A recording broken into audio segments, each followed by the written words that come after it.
What has been the most challenging thing so far in building Verdant? It's lonely. It's lonely.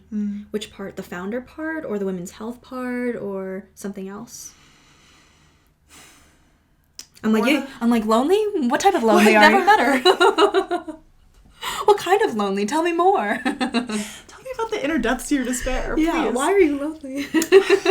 I love you. Zach is sitting out there watching this being like, am I not? He's like, lonely? What do you mean? No, I just think there's so many moments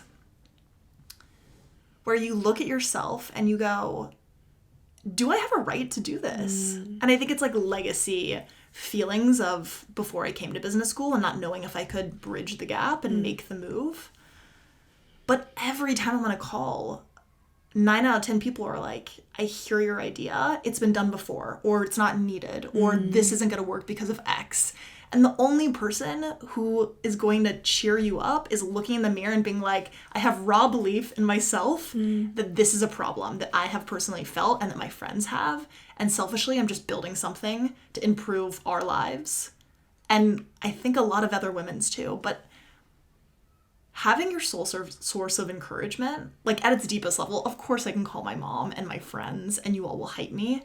But at the end of the day, when you're laying in bed, it's like, it's you and your thoughts. And I don't have a co-founder right now.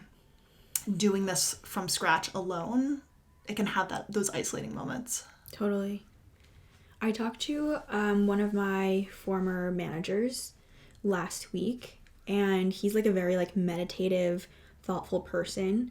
And he and I were talking about imposter syndrome and how to combat that, because I'm going to diagnose you with imposter syndrome, because what the stat is that the people who are most qualified to do what they're doing are the ones who have imposter syndrome.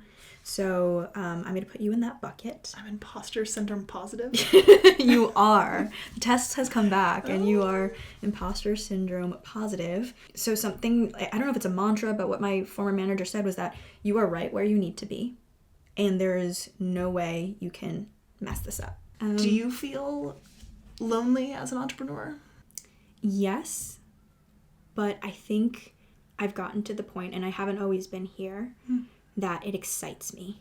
Like I've kind of flipped it in the sense that I'm a content creator. I put myself online. I put my content online. I put myself out there. But I'm doing it in a niche that I feel that I'm currently defining myself.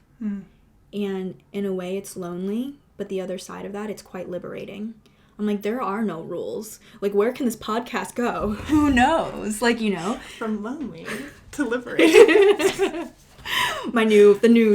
title of my new book coming out. But it's exciting because I'm like, there's so much blank space for me to operate in this area that I'm like, what can happen? Who knows? On the flip side of that, it's like, there's no playbook. So I need to figure it out myself. So I see both sides of it, but more recently I've been more energized by it than before. Yeah. It's so funny giving advice to yourself versus giving advice to someone else, because I sit here with so much awe for what you've built. Oh my God, I sit here with so much awe for what you're building. Obviously you will be successful as you already have been in life. And I think it's what underscores the importance of having strong female relationships, friendships, regardless of gender. It's just like having the people who can be in your corner. Absolutely. To slap you in the face and remind you of that when you can't see yourself. Yeah.